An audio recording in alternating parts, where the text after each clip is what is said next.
ಮತ್ತೊಂದು ಆವರ್ತಿ ನಿಮ್ಮೆಲ್ಲರನ್ನೂ ನಮ್ಮ ಕರ್ತನೂ ರಕ್ಷಕನೂ ಆಗಿರುವ ಯೇಸು ಕ್ರಿಸ್ತನ ಹೆಸರಿನಲ್ಲಿ ನಾನು ವಂದಿಸ್ತಾ ಇದ್ದೇನೆ. ಸೇರಿ ಬಂದಂತ ನಿಮ್ಮೆಲ್ಲರನ್ನು ಕರ್ತನ ಹೆಸರಿನಲ್ಲಿ ಆಹ್ವಾನಿಸ್ತೇನೆ.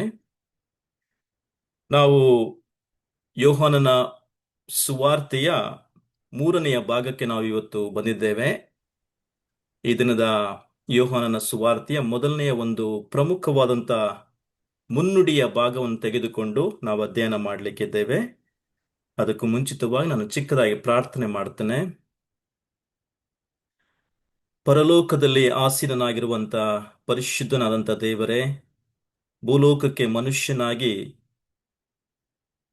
ಯೇಸು ಕ್ರಿಸ್ತನಾಗಿ ಶರೀರಧಾರಿಯಾಗಿ ಲೋಕಕ್ಕೆ ಬಂದಂತ ಪ್ರಭುವೇ, ಮತ್ತು ನಮ್ಮನ್ನು ಪಾಪದಿಂದ ಬಿಡಿಸುವುದಕ್ಕೋಸ್ಕರವಾಗಿ ಆ ಈ ಲೋಕಕ್ಕೆ ನೀನು ಶರೀರಧಾರಿಯಾಗಿ ಬಂದಿದ್ದೀಯಾ ಎಂಬ ಮಾತು ಸರ್ವಾಂಗೀಕಾರಕ್ಕೆ ಯೋಗ್ಯವಾಗಿದೆ ಎಂಬುದನ್ನು ನಾವು ಮತ್ತೆ ಗಮನಿಸುವಂತೆ ಕೊಟ್ಟಂತ ಕೃಪೆಗಾಗಿ ಸ್ತೋತ್ರ.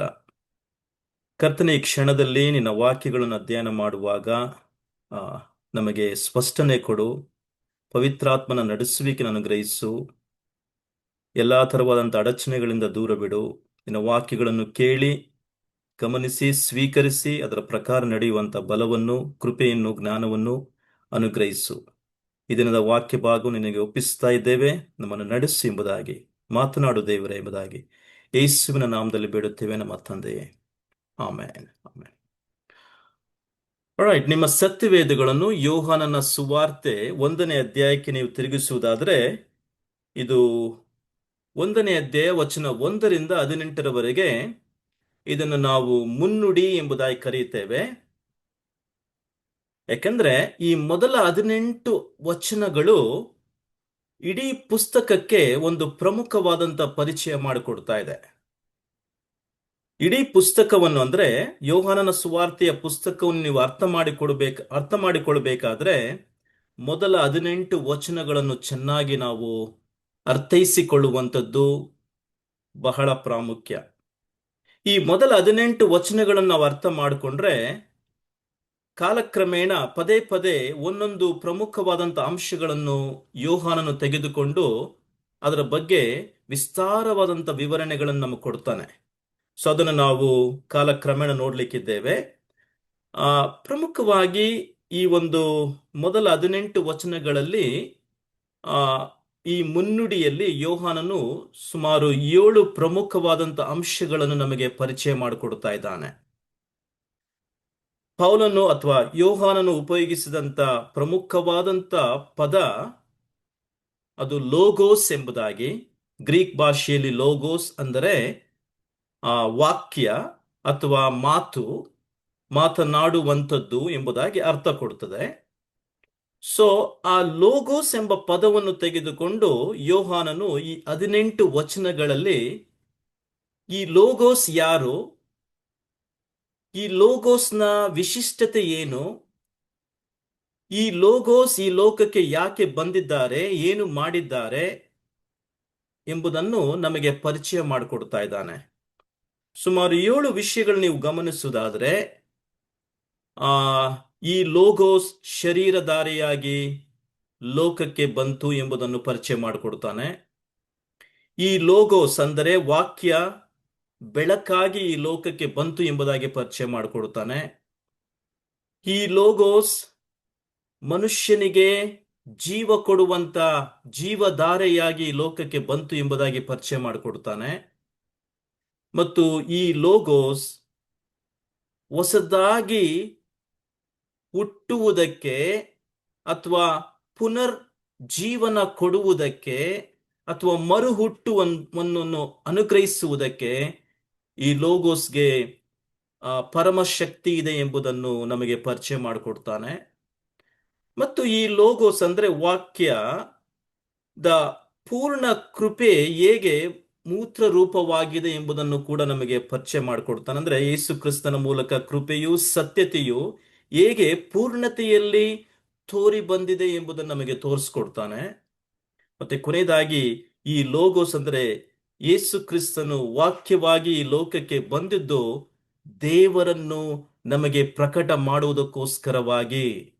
ಒಂದು ವೇಳೆ ಕರ್ತರು ಯೇಸು ಕ್ರಿಸ್ತನು ಶರೀರಧಾರಿಯಾಗಿ ಲೋಗೋಸ್ ಆಗಿ ಈ ಲೋಕಕ್ಕೆ ಬರಲಿಲ್ಲವಾದರೆ ದೇವರು ಯಾರು ಎಂಬುದಾಗಿ ನಾವು ವೈಯಕ್ತಿಕವಾಗಿ ತಿಳುಕೊಳ್ಳಿಕ್ಕೆ ಅಸಾಧ್ಯವಾಗ್ತಿತ್ತು. ಆದರೆ ಈ ಲೋಗೋಸ್ ಯೇಸು ಕ್ರಿಸ್ತನು ವೈಯಕ್ತಿಕವಾಗಿ ಲೋಕಕ್ಕೆ ಬಂದಂತ ಪ್ರಮುಖವಾದಂತ ಕಾರಣ, ಆತನು ನಮಗೆ ದೇವರನ್ನು ಪರಿಚಯ ಮಾಡಿಕೊಡ್ಲಿಕ್ಕೆ, ಈ ನಿಜ ದೇವರು ಯಾರು, ಈ ಸತ್ಯ ದೇವರು ಯಾರು ಪರಿಚಯ ಮಾಡಿಕೊಟ್ಟು ಪ್ರಕಟಿಸಿ ತಾನೇ ಆ ದೇವರು ಎಂಬುದನ್ನು ಈ ಲೋಕಕ್ಕೆ ತೋರಿಸುವುದಕ್ಕೋಸ್ಕರವಾಗಿ ಬಂದನು ಎಂಬುದಾಗಿ ಯೋಹಾನನು ಸುಮಾರು 7 ತರವಾದಂತ ಪ್ರಮುಖವಾದಂತ ಅಂಶಗಳನ್ನು ಈ ಮೊದಲ 18 ವಚನಗಳಲ್ಲಿ ನಮಗೆ ತೋರಿಸ್ಕೊಡ್ತಾನೆ. ಒಂದೊಂದಾಗಿ ತೆಗೆದುಕೊಂಡು ನಾವು ಅಧ್ಯಯನ ಮಾಡಲಿಕ್ಕಿದ್ದೇವೆ. ಮೊದಲನೇದಾಗಿ ನಾವು ನೋಡ್ಕೊಳ್ಬೇಕಾದಂತ ಅಂಶ, ಲೋಗೋಸ್ ಎಂಬ ಪದವನ್ನು ಯೋಹಾನನು ಯಾಕೆ ಉಪಯೋಗಿಸಿದ, ಅಥವಾ ಇದರ ಉಪಯೋಗದ ಕಾರಣ ಏನು ಎಂಬುದನ್ನು ನಾವು ಯೋಚನೆ ಮಾಡಬೇಕಾಗಿದೆ. ಪ್ರಮುಖವಾಗಿ ಯಹೂದಿ ಪ್ರೇಕ್ಷಕರು, ಅಂದರೆ ಮೊದಲ ಶತಮಾನದ ಯೇಸು ಕ್ರಿಸ್ತನ ದಿನಮಾನಗಳ ಪ್ರೇಕ್ಷಕರು, ಯಹೂದಿ ಪ್ರೇಕ್ಷಕರು ಈ ಲೋಗೋಸ್ ಎಂಬ ಪದವನ್ನು ಬಹಳ ವಿಶಿಷ್ಟವಾಗಿ ಅರ್ಥ ಮಾಡಿಕೊಂಡಿದ್ರು. ಅವರಿಗೆ ಲೋಗೋಸ್ ಎಂಬ ಪದದ ಅರ್ಥ ಏನಾಗಿತ್ತಂದ್ರೆ ಜೀವವನ್ನು ಉಂಟು ಮಾಡುವ ಒಂದು ಸತ್ವ ಎಂಬುದಾಗಿ ಅವರು ತೆಗೆದುಕೊಂಡಿದ್ರು. ಅಥವಾ ದೇವರು ಮತ್ತು ದೇವರ ವಾಕ್ಯ ಅದಲು ಬದಲಾಗಿ ಹೇಗೆ ಉಪಯೋಗವಾಗಿದೆ, ಈ ಲೋಗೋಸ್ ಅಂದ್ರೆ ಒಂದು ಜೀವವನ್ನು ಉಂಟು ಮಾಡುವಂತ ಬಲ ಅಥವಾ ಸತ್ವ ಎಂಬುದಾಗಿ ಅವರು ತೆಗೆದುಕೊಂಡಿದ್ರು. ನೀವು ನೋಡಿದ್ರೆ ಬೈಬಲ್ನಲ್ಲಿ ಹಳೆ ಒಡಂಬಡಿಕೆಯಲ್ಲಿ ವಿಮೋಚನಾ ಕಾಂಡದಲ್ಲಿ 19ನೇ 17ನೇ ವಚನದಲ್ಲಿ ನೀವು ನೋಡ್ತೀರಾ, ಹಳೇ ಒಂದು ಮೂಲ ಪ್ರತಿಗಳಲ್ಲಿ ಯಾವ ರೀತಿಯಾಗಿ ಉಪಯೋಗ ಆಗಿದೆ ಅಂದ್ರೆ, ಮೋಶೆಯು ದೇವ ದರ್ಶನಕ್ಕಾಗಿ ಎಂಬುದಾಗಿ ಬದಲು ದೇವರ ವಾಕ್ಯದ ದರ್ಶನಕ್ಕಾಗಿ ಜನರನ್ನು ಪಾಳೆಯದ ಹೊರಕ್ಕೆ ಬರಮಾಡಿದನು ಎಂಬುದಾಗಿ. ಅಂದ್ರೆ ದೇವರ ವಾಕ್ಯ, ದೇವರ ದರ್ಶನ ಇದೆಲ್ಲವನ್ನು ಒಂದಾಗಿ ಅವರು ತೆಗೆದುಕೊಂಡಿದ್ರು.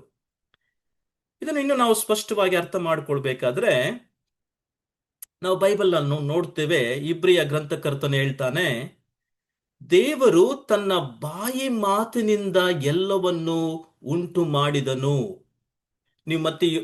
ನೀವು ಮತ್ತೆ ಆದಿಕಾಂಡ 1:1 ಹೋಗ್ಬೇಕು. ಅಲ್ಲಿ ದೇವರು ಆಕಾಶವನ್ನು ಭೂಮಿಯನ್ನು ಉಂಟು ಮಾಡಿದನು ಎಂಬುದಾಗಿ ಹೇಳ್ತಾ ಬೆಳಕಾಗಲಿ ಎಂಬುದಾಗಿ ಹೇಳಿದನು. ಆ ಮಾತು ಅಂದ್ರೆ ದೇವರು ಕೇವಲ ತನ್ನ ಬಾಯಿ ಮಾತಿನಿಂದ ಎಲ್ಲವನ್ನು ಉಂಟು ಮಾಡಿದ ಎಂಬುದಾಗಿ ಈ ಒಂದು ಯಹೂದಿ ಪ್ರೇಕ್ಷಕರುಗಳು ಚೆನ್ನಾಗಿ ಅರ್ಥ ಮಾಡಿಕೊಂಡಿದ್ರು. ಮತ್ತೆ ದೇವರು ತನ್ನ ಮಾತಿಗೆ ಮತ್ತು ತನ್ನ ವಾಗ್ದಾನಗಳಿಗೆ ನಂಬಿಗಸ್ತನಾಗಿದ್ದಾನೆ ಎಂಬುದಾಗಿ ಅವರು ಬಲವಾಗಿ ನಂಬಿದ್ರು. ತಾನು ಏನು ಹೇಳಿದ್ದಾನೋ ಅದರ ಪ್ರಕಾರವೇ ನಡೆದುಕೊಳ್ಳುತ್ತಾನೆ. ತನ್ನ ನಡತೆಗೆ ವಿರುದ್ಧವಾಗಿ, ಅಂದ್ರೆ ತಾನು ಹೇಳಿದಂದನ್ನು ತನ್ನ ನಡತೆಗೆ ವಿರುದ್ಧವಾಗಿ ಆತನು ನಡಕೊಳ್ಳುವುದಿಲ್ಲ ಎಂಬುದಾಗಿ ಹಳೆ ಒಡಂಬಡಿಕೆಯ ಯಹೂದಿಗಳು ಬಹಳ ಬಲವಾಗಿ ನಂಬಿದ್ದರು. ಅದು ನಿಜ. ನಾವು ಹೊಸ ಒಡಂಬಡಿಕೆಯಲ್ಲೂ ಕೂಡ ನೋಡ್ತೇವೆ, ದೇವರು ತನ್ನ ವಾಗ್ದಾನಕ್ಕೆ ವಿರುದ್ಧವಾಗಿ ಯಾವತ್ತೂ ನಡೆದುಕೊಳ್ಳುವುದಿಲ್ಲ. ತನ್ನ ವಾಗ್ದಾನಗಳಿಗೆ ಮತ್ತು ತನ್ನ ಮಾತಿಗೆ ಆತನು ನಂಬಿಗಸ್ತನಾಗಿದ್ದಾನೆ ಎಂಬುದಾಗಿ.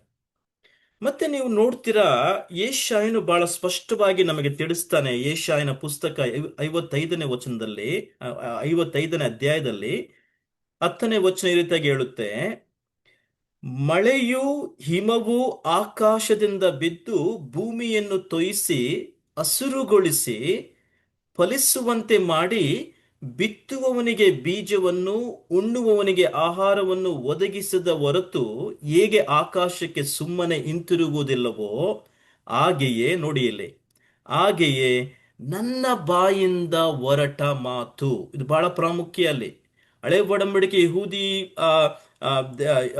ಯೆಹೋವ ದೇವರನ್ನು ಬಲವಾಗಿ ನಂಬಿದಂತ ಯಹೂದಿ ಪ್ರೇಕ್ಷಕರು ಯಾವ ರೀತಿಯಾಗಿ ತೆಗೆದುಕೊಳ್ತಾ ಇದ್ದಾರೆ ಅಂದ್ರೆ, ದೇವರ ಬಾಯಿಂದ ಹೊರಟಂತ ಪ್ರತಿಯೊಂದು ಮಾತು ಅದು ತನ್ನ ಇಷ್ಟಾರ್ಥವನ್ನು ನೆರವೇರಿಸಿ ನಾನು ಉದ್ದೇಶಿಸಿದನ್ನು ಕೈಗೂಡಿಸದ ಹೊರತು ನನ್ನ ಕಡೆಗೆ ವ್ಯರ್ಥವಾಗಿ ಹಿಂತಿರುಗುವುದಿಲ್ಲ ಎಂಬುದಾಗಿ. ಅಂದ್ರೆ ಇಡೀ 39 ಪುಸ್ತಕಗಳ ಹಳೆ ಒಡಂಬಡಿಕೆ, ಇಡೀ 27 ಪುಸ್ತಕಗಳ ಹೊಸ ಒಡಂಬಡಿಕೆ, ಅಂದ್ರೆ ಪರಿಪೂರ್ಣವಾಗಿ 66 ಪುಸ್ತಕಗಳ ವಾಕ್ಯವನ್ನು ನಾವು ತೆಗೆದುಕೊಳ್ಳುವಾಗ ಅರ್ಥ ಏನಂದ್ರೆ, ದೇವರು ತನ್ನ ಮಾತುಗಳನ್ನು ಉದ್ದೇಶಪೂರ್ವಕವಾಗಿಯೇ ನಮ್ಮ ನಮ್ಮ ಒಳಿತಿಗಾಗಿಯೇ, ನಮ್ಮ ಮೇಲಿಗಾಗಿಯೇ, ನಮ್ಮ ಉನ್ನತಿಗಾಗಿಯೇ, ನಮ್ಮಲ್ಲಿ ನಿಜವಾದಂತ ಏನಂತೀವಿ, ಆ ಒಂದು ಉದ್ದೇಶವನ್ನು ನೆರವೇರಿಸುವುದಕ್ಕಾಗಿಯೇ ಕಳಿಸಿಕೊಟ್ಟಿದ್ದಾನೆ ಎಂಬುದಾಗಿ ನಾವು ಅರ್ಥ ಮಾಡಿಕೊಳ್ಬೇಕಂದ್ರೆ, ದೇವರು ಮತ್ತು ಆತನ ಮಾತು ಬದಲಾವಣೆ ಆಗೋದಿಲ್ಲ. ಅದು ಯಾವಾಗಲೂ ಏಕರೀತಿಯಾಗಿ ಹೋಗುತ್ತೆ. ಮತ್ತೆ ಮೊದಲನೇ ತೆಸಲೋನಿಕಕ್ಕೆ ನೀವು ಬರುವಾಗ ಅಲ್ಲಿ ಪೌಲ ಹೇಳ್ತಾನೆ, ತೆಸಲೋನಿಕದವರನ್ನು ಕುರಿತು ಹೇಳ್ತಾನೆ, ಅವರನ್ನು ಶ್ಲಾಘಿಸಿ ಮಾತನಾಡ್ತಾನೆ. ನಾವು ನಿಮ್ಮ ಬಳಿಗೆ ಬಂದು ನಿಮ್ಮ ಮಧ್ಯದಲ್ಲಿ ನಾವು ವಾಕ್ಯವನ್ನು ಹಂಚುವಾಗ ಆ ವಾಕ್ಯಗಳನ್ನು ದೇವರ ವಾಕ್ಯವೋ ಎಂಬಂತೆ ನೀವು ನೇರವಾಗಿ ಸ್ವೀಕಾರ ಮಾಡಿಕೊಂಡ್ರೆ, ಮತ್ತೆ ಆ ವಾಕ್ಯವು, ಆ ದೇವರ ವಾಕ್ಯವು ನಿಮ್ಮಲ್ಲಿ ಕಾರ್ಯನಿರ್ವಹಿಸುತ್ತದೆ ಎಂಬುದಾಗಿ ಪೌಲ ಅಲ್ಲಿ ಹೇಳ್ದ.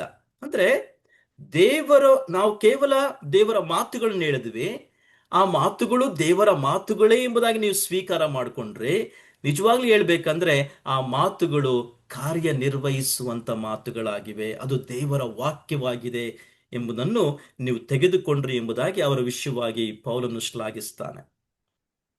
ಮತ್ತೆ ನೀವು ನಿಜವಾಗಿಯೂ ಮೊದಲನೇ ಪೇತ್ರಕ್ಕೆ ಬನ್ನಿ.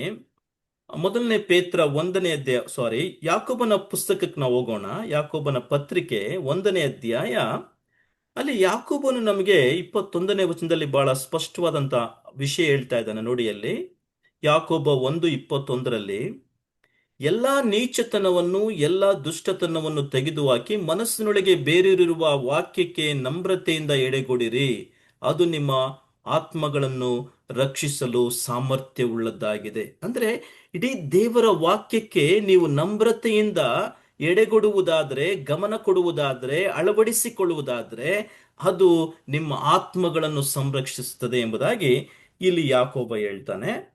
ಹಾಗೆ ಪೇತ್ರನು ಕೂಡ ನಮಗೆ ಒಂದು ಪ್ರಮುಖವಾದಂತ ಅಂಶ ಹೇಳ್ತಾನೆ. ನೋಡಿ ಅಲ್ಲಿ ಪೇತ್ರ 1ನೇ ಅಧ್ಯಾಯಕ್ಕೆ ಬನ್ನಿ. ಈ ವಾಕ್ಯದ ಶ್ರೇಷ್ಠತೆ ಏನು ಎಂಬುದನ್ನು, ಅಂದ್ರೆ ಹಿಬ್ರಿಯರು ಅಥವಾ ಯಹೂದಿಯಗಳು ಯಾವ ರೀತಿಯಾಗಿ ತೆಗೆದುಕೊಂಡಿದ್ರು ಇಡೀ ದೇವರ ವಾಕ್ಯವನ್ನು ಎಂಬುದಾಗಿ. 1ನೇ ಅಧ್ಯಾಯ 23ನೇ ವಚನ ನಾನು ಓದ್ತೇನೆ. ನೀವು ಇದು ಜನನ ಎಂಬುದಾಗಿ ನೀವು ತೆಗೆದುಕೊಳ್ಬೇಕು. ಪುನರ್ಜನ್ಮ ಅಲ್ಲ, ಅಥವಾ ಹೊಸದಾಗಿ ಹುಟ್ಟುವಂಥದ್ದು. ಸೊ ನೀವು ಪುನರ್ಜೀವವನ್ನು ಹೊಂದಿದವರಾಗಿದ್ದೀರಲ್ಲ, ಆ ಜೀವವು ಅಥವಾ ಆ ಜನನವು ನಾಶವಾಗುವ ಬೀಜದಿಂದ ಉಂಟಾದದಲ್ಲ. ಪೇತ್ರ ಇಲ್ಲಿ ಬಹಳ ಸ್ಪಷ್ಟಪಡಿಸ್ತಾ ಇದ್ದಾನೆ. ಈ ಪುನರ್ಜೀವ ಅಥವಾ ಪುನರ್ಜನನ ಅಥವಾ ಹೊಸದಾಗಿ ಹುಟ್ಟಿರ್ತಕ್ಕಂಥದ್ದು ನಾಶವಾಗುವ ಬೀಜದಿಂದ ಉಂಟಾದದಲ್ಲ. ಇದು ನಾಶವಾಗದ ಬೀಜ, ಅಂದ್ರೆ ದೇವರ ವಾಕ್ಯವನ್ನು ಬೀಜಕ್ಕೆ ಹೋಲಿಸಿ ಇಲ್ಲಿ ಪೇತ್ರ ಮಾತನಾಡ್ತಾ ಇದ್ದಾನೆ. ಇದಕ್ಕೆ ಜೀವವಿದೆ, ಇದಕ್ಕೆ ಜೀವದ ಸತ್ವ ಇದೆ.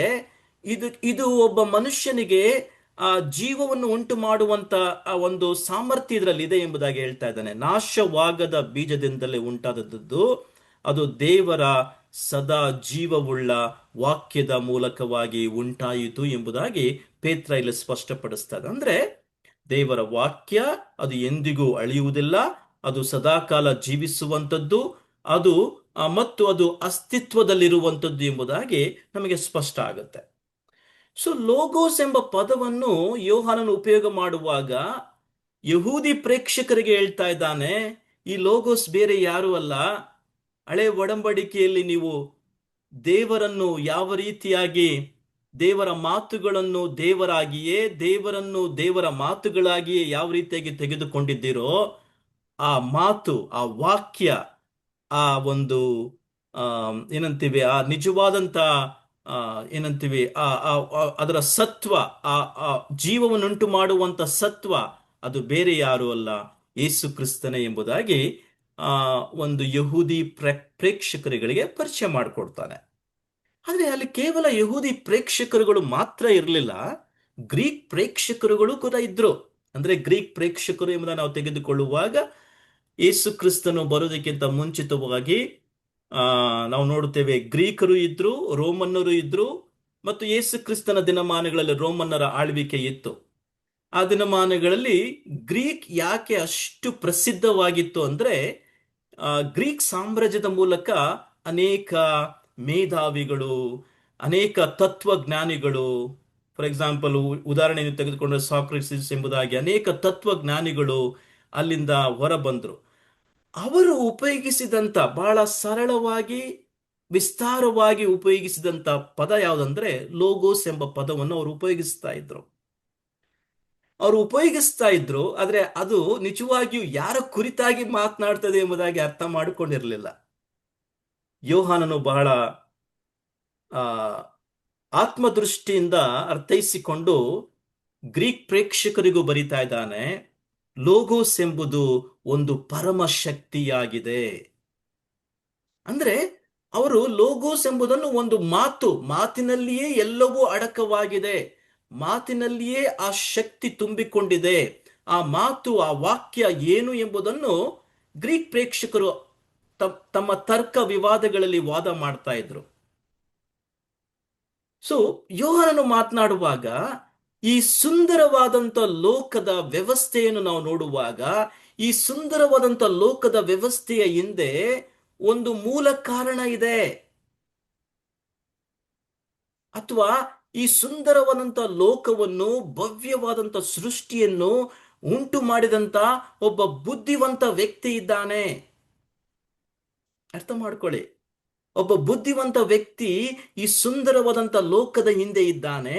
ಆ ವ್ಯಕ್ತಿ ಸರ್ವಾಧಿಕಾರಿಯಾಗಿದ್ದಾನೆ.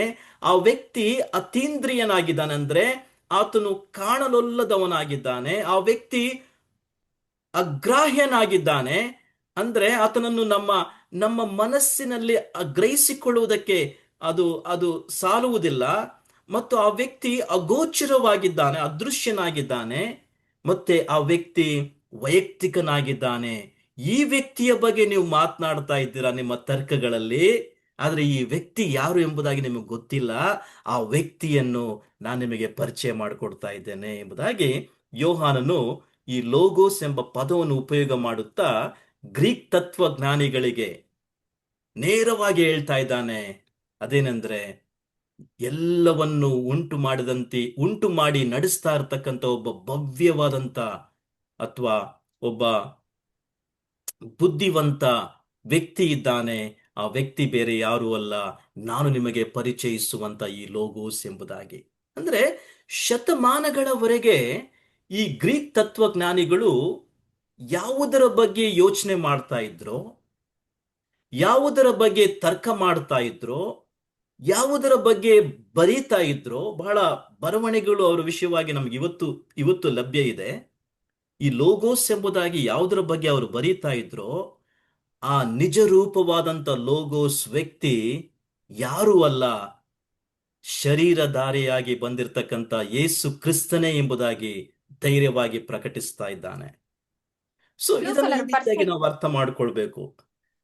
ಗ್ರೀಕ್ ಭಾಷೆಯಲ್ಲಿ ನೋಡುವಾಗ ಲೋಗೋಸ್ ಎಂಬ ಪದ ಉಪಯೋಗವಾಗಿದೆ, ಆದ್ರೆ ನಿಜವಾದಂತ ಅರ್ಥ ಆ ದಿನಮಾನಗಳ ಪ್ರೇಕ್ಷಕರಿಗೆ ಅದು ಚೆನ್ನಾಗಿ ಅರ್ಥ ಆಗ್ತಾ ಇತ್ತು, ಅಂದ್ರೆ ಯಹೂದಿಗಳಾಗಲಿ ಅಥವಾ ಗ್ರೀಕರಾಗಲಿ.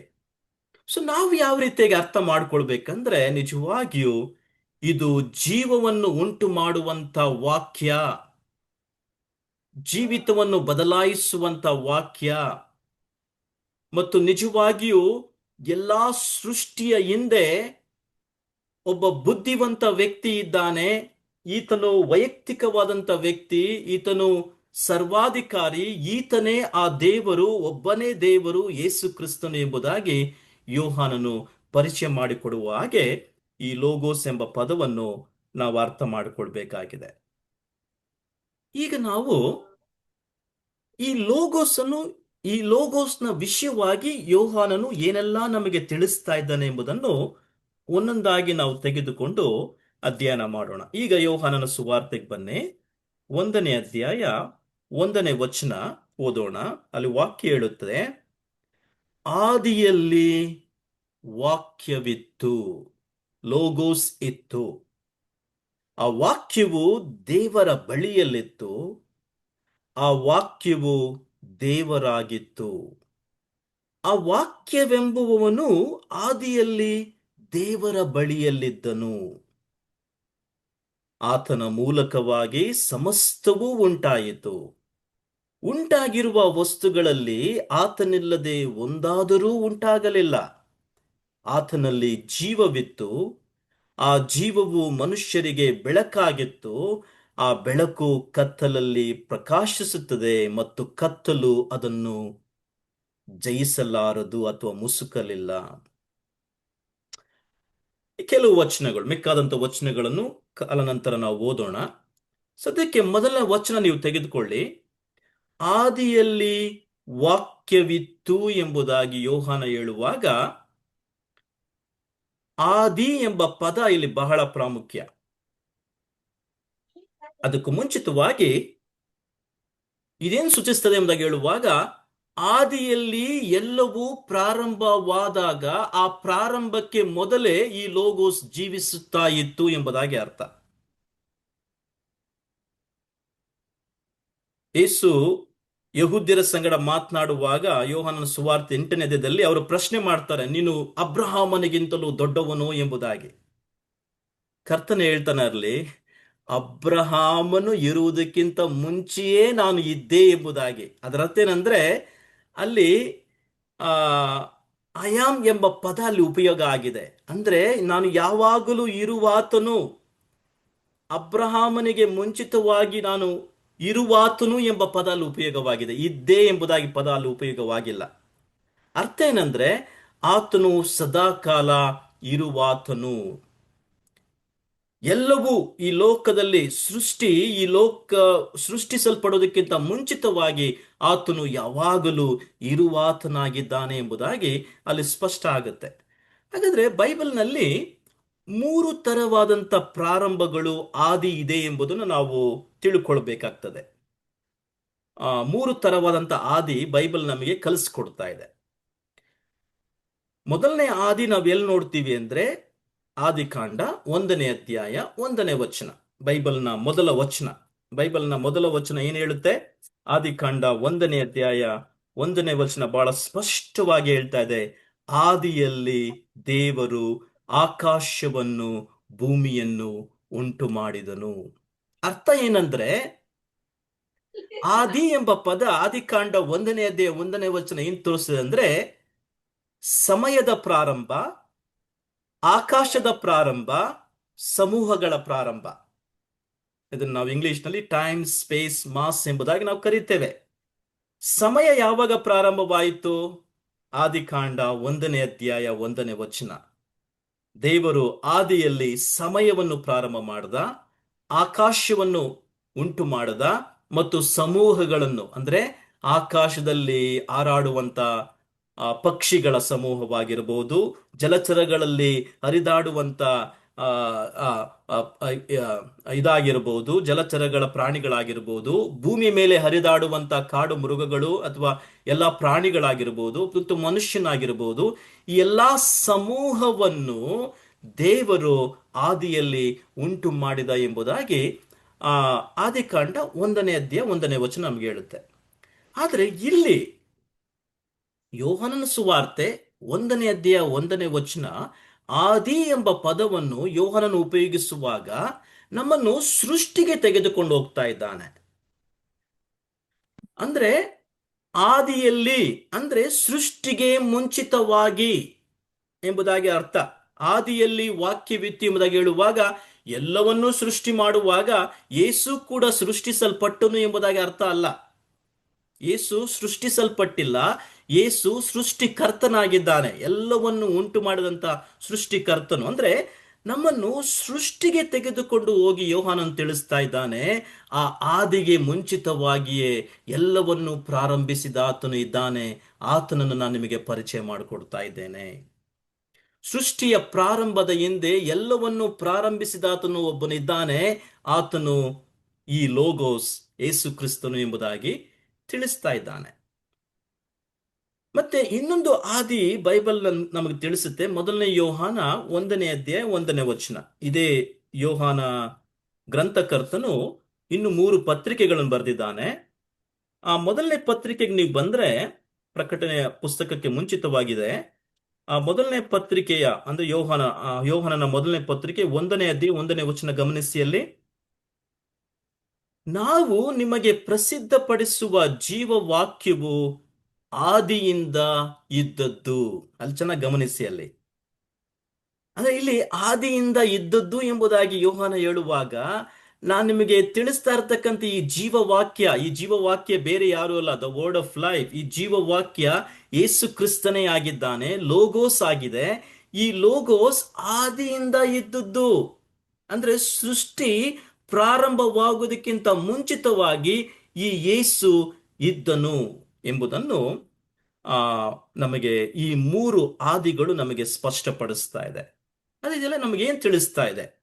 ಇವೆಲ್ಲವೂ ನಮಗೆ ತಿಳಿಸುವುದೇನೆಂದರೆ, ಯೇಸು ಕ್ರಿಸ್ತನು ಸೃಷ್ಟಿಯ ಪ್ರಾರಂಭದ ಹಿಂದೆಯೇ ನಿರಂತರವಾಗಿ ಜೀವಿಸುತ್ತಿದ್ದನು. ಆದ ಕಾರಣ ಇದ್ದನು ಎಂಬ ಪದಕ್ಕೆ ಬದಲಾಗಿ ಇರುವಾತನು ಎಂಬ ಪದವನ್ನು ನಾವು ಉಪಯೋಗಿಸಬೇಕಾಗಿದೆ. ಅಂದ್ರೆ ಆತನಿಗೆ ಪ್ರಾರಂಭವಿಲ್ಲ, ಆತನು ಆಲ್ಫಾ ಮತ್ತು ಒಮೇಗವಾಗಿದ್ದಾನೆ. ಆತನಿಗೆ ಪ್ರಾರಂಭವಿಲ್ಲ, ಆತನಿಗೆ ಅಂತ್ಯವೂ ಇಲ್ಲ. ಸೊ ಆದ ಕಾರಣ ಸೃಷ್ಟಿಗೆ ಮುಂಚಿತವಾಗಿ ನಿರಂತರವಾಗಿ ಇರುವಾತನು, ಜೀವಿಸುವಾತನು ಎಂಬುದಾಗಿ ನಾವು ತೆಗೆದುಕೊಳ್ಬೇಕಾಗಿದೆ. ಯೋಹಾನನು ಆದಿ ಎಂಬ ಪದವನ್ನು ಉಪಯೋಗ ಮಾಡುವಾಗ ಅದು ನಮಗೆ ಆ ಅರ್ಥವನ್ನು ಸ್ಪಷ್ಟಪಡಿಸ್ತಾ ಇದೆ. ಈಗ ನಾವು ಆ ವಚನದ 2ನೇ ಭಾಗಕ್ಕೆ ಹೋಗೋಣ. ನಾವು